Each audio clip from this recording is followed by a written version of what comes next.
ഞാൻ ഇക്കാര്യം ചെയ്താൽ എനിക്ക് തിരിച്ച് എന്തു ഫലം കിട്ടുമെന്ന് ചിന്തിക്കാതെ ഞാൻ ചെയ്യാനുള്ളത് ഏറ്റവും ഭംഗിയായി ചെയ്യുന്നു എന്ന് മാത്രം ചിന്തിച്ചുകൊണ്ട് സമർപ്പിച്ചിട്ട് ജോലി ചെയ്യുക. ചെയ്യുന്ന ജോലി സ്നേഹത്തോടെ ചെയ്യുക. നമ്മൾ നമ്മളെ എങ്ങനെ സ്നേഹിക്കുന്നുവോ അതുപോലെ ആ ജോലിയെ സ്നേഹിച്ചുകൊണ്ട് ചെയ്യുമ്പോഴാണ് അതിന് റിസൾട്ട് ഉണ്ടാവുക.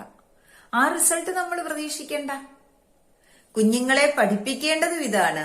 പരീക്ഷയ്ക്ക് വേണ്ടി പ്രിപ്പയർ ചെയ്തിട്ട് വർക്ക് ചെയ്യുമ്പോൾ ചെയ്യാവുന്നത്ര മനോഹരമായി ചെയ്യിക്കുക. പഠിക്കാവുന്ന അത്രയും നന്നായി പഠിക്കുക. പരീക്ഷയ്ക്ക് മാർക്ക് കിട്ടിയോ എന്നല്ല നോക്കേണ്ടത്.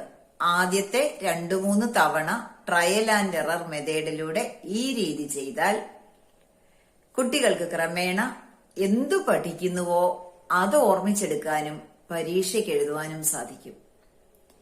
റിപ്പീറ്റ് ചെയ്ത് പഠിപ്പിക്കുക.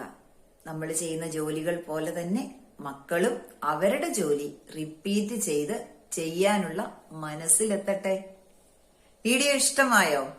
ഇഷ്ടമായെങ്കിൽ ലൈക്ക് ചെയ്യുക, കമന്റ് ചെയ്യുക, ഷെയർ ചെയ്യുക. ചാനൽ സബ്സ്ക്രൈബ് ചെയ്തിട്ടില്ലെങ്കിൽ സബ്സ്ക്രൈബ് ചെയ്തോളൂ.